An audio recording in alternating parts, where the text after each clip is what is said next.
Zone 2 running is a buzzword in every running forum, podcast, and YouTube comment section. But is it actually the secret to running faster? Or is it just a trendy excuse to slow down, to stop chasing paces, and settle for good enough? If you're new here, my name is Karoline. I ran my first marathon in April 2019, and I shocked everyone, including myself, by winning it in 3 hours and 5 minutes. 7 months later, I committed to chasing the Olympics, and I ran a 2:46 marathon. But back then, I knew nothing about long distance training. I made every mistake possible and ended up with 6 stress fractures over 4 years. I wish this was a joke, but it's not. 2 years ago, I had enough. I got serious about my running education, dove deep into marathon training, and found a new coach and team who are now helping me reach my Olympic dream. Today, I run up to 140 kilometers per week, and I have turned my passion for running into my full-time career, coaching runners and sharing everything I learn here on YouTube and Instagram. I've trained through burnout, injury, and frustrating plateaus, trying everything from strict pace-based plans to full heart rate control. I've even tried 6 months of only Zone 2 running, and also ignored Zone 2 completely. So what's the verdict? In this video, we're breaking it all down. What Zone 2 actually does for your performance, why most runners think they're in Zone 2, but are they really? The most common Zone 2 mistakes. What I learned from doing only Zone 2 for 6 months. How my training plans use Zone 2 strategically.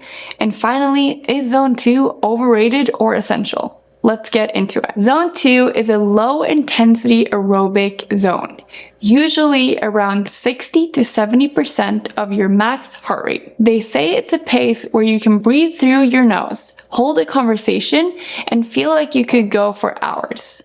From a science perspective, it increases mitochondrial density, so your cells produce more energy. It improves fat oxidation. It boosts capillarization, or blood flow, to working muscles. It builds your aerobic base. And this sounds great, right? But if it's so magical, why are so many runners stuck doing Zone 2 and still not getting faster? Why most runners think they're in Zone 2, but are they? Here's the catch. Many runners aren't actually in Zone 2, even when they think they are. Let me repeat that. Many runners aren't actually in Zone 2, even when they think they are. How do I know this? Because I made this mistake myself. And now, after coaching runners for the past 2 years, I've seen it over and over again. Most new athletes come to me thinking they're in Zone 2 because they're running slowly and can easily hold a conversation. That's the infamous talk test.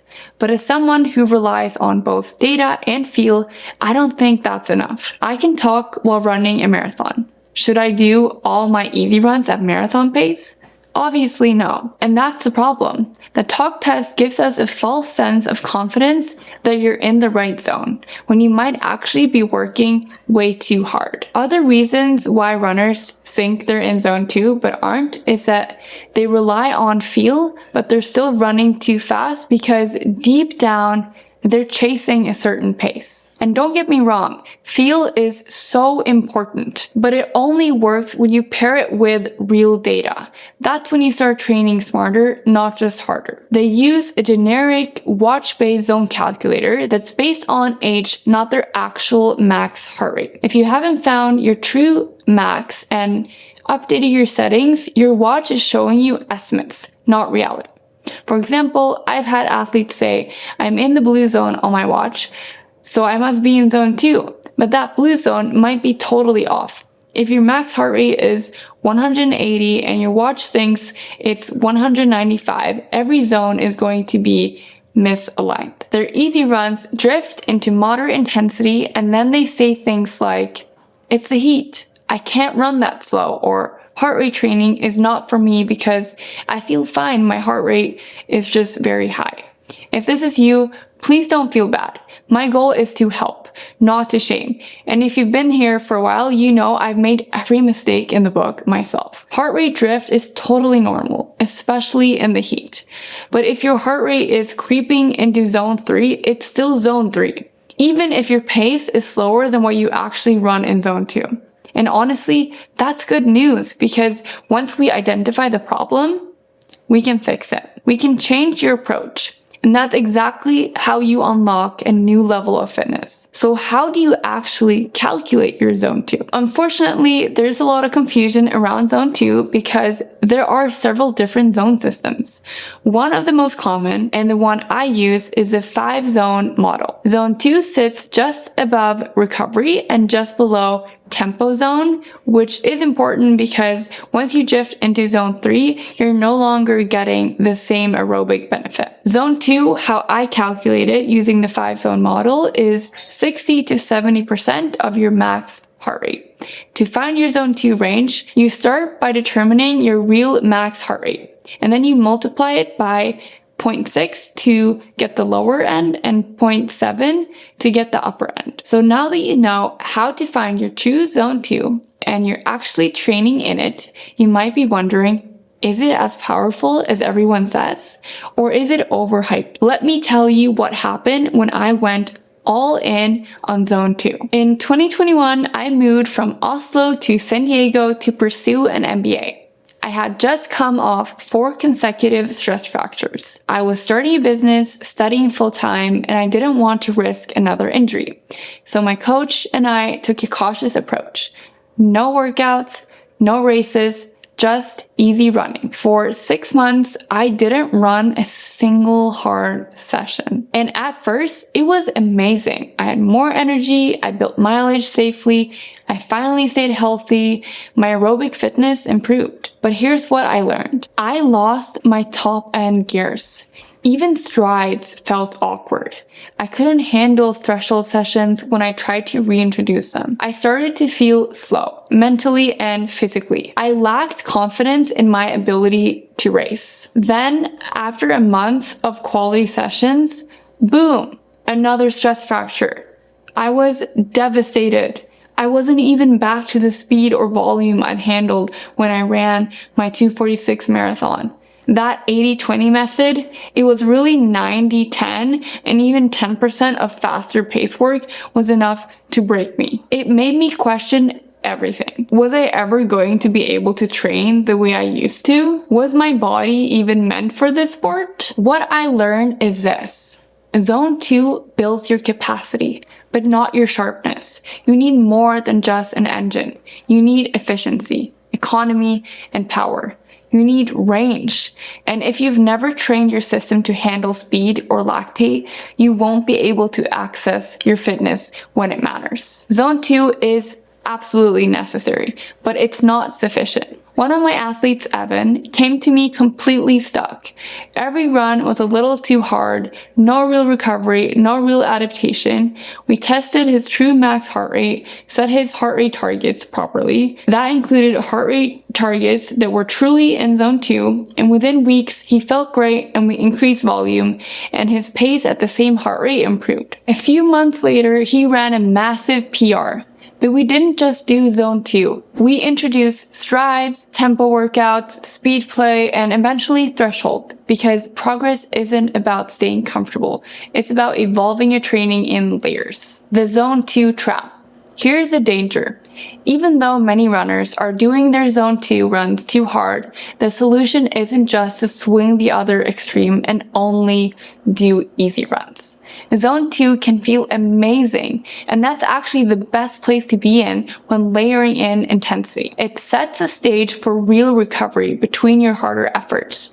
But those harder runs, they have to be at the right intensity, in the right amount, at the right time, based on where you're at right now. And I learned this the hard way. After 6 months of only zone 2, I added speed back in, but I was doing what I thought was a threshold session, when in reality I was running a 10K pace workout. And that's a completely different stimulus. And because I didn't adapt the rest in between and I did too much, that's where the mistake was. It led to my 5th stress fracture. To conclude, comfort doesn't drive adaptation. Smart training does. If you stay in zone 2 forever, with no strides, no hills, no structured workouts, your body has no reason to grow. You'll stagnate. I've seen it happen. Runners fall in love with the ease, the routine, the safety of zone 2, and then they stop progressing. And hey, if you're running just to enjoy it, that's 100% valid. But let's be honest, the fact that you're still watching this video tells me you want to do more. You want to feel stronger. You want to run smarter and see progress. And that takes more than just easy running. That's the truth. Zone 2 is not the goal, it's the foundation, and at some point, you have to build on it. That's exactly how I guide the runners that I coach, and that's why I created training plans that do this for you. Because once you understand Zone 2, the next step is knowing how to use it inside a bigger plan that actually drives progress. The reason Zone 2 is so misunderstood is because it's often applied without context. In my training plan, Zone 2 isn't a default. It's a strategic layer. Instead of just prescribing a certain distance in Zone 2, I help you find your real max heart rate and then give you precise heart rate targets depending on whether it's an easy week or a harder one. The intensity is based on your overall training load, not just a single run. This is exactly how I coach my athletes, and I haven't seen any other plan out there built this way. It's about precise intensity control. That level of precision is how you can safely build mileage. It's how I went from getting injured at 60 kilometers per week to running 140 kilometer weeks consistently. From not being able to handle even one speed session per week to doing double threshold runs in a single day. I've been lucky to work with coaches in Norway who train the elites, and I'm probably one of the few people openly sharing this way of managing intensity. This works. Every session has a heart rate target based on your max heart rate. Long runs build over time, not just distance, but complexity. And time-based structure means you can train smart no matter your pace. These plans are for runners who want to feel strong, not just tired, and for people who want to build fitness without burning out. Zone 2 plays a role, but it's never the only tool in the box. Is Zone 2 overrated or essential? Zone 2 is essential, but only when it's used as part of a smart, complete plan. It helps you build mileage, stay healthy, and recover faster, but it's not magic. If you're only doing Zone 2, you're going to plateau. You need progression, intensity, and structure. Zone 2 is the base, but it's not the breakthrough. If you want to train smarter and build your running from the ground up, check out my training plans below. They're based on time, heart rate, and purpose, not pace or guesswork, and they'll help you use Zone 2 the way it's meant to be used, as part of a plan that actually works. And if you follow the plan and don't see progress or feel significantly better within the training block, there's a money back guarantee. That's how confident I am that this method works. Thank you so much for watching, and let me know in the comment, has Zone 2 helped you, or have you gotten stuck there? If you like this video, chances are you'll really like my other breakdown that truths about the 2-hour long run, if it's overrated or essential. So check that one out next. See you next Friday.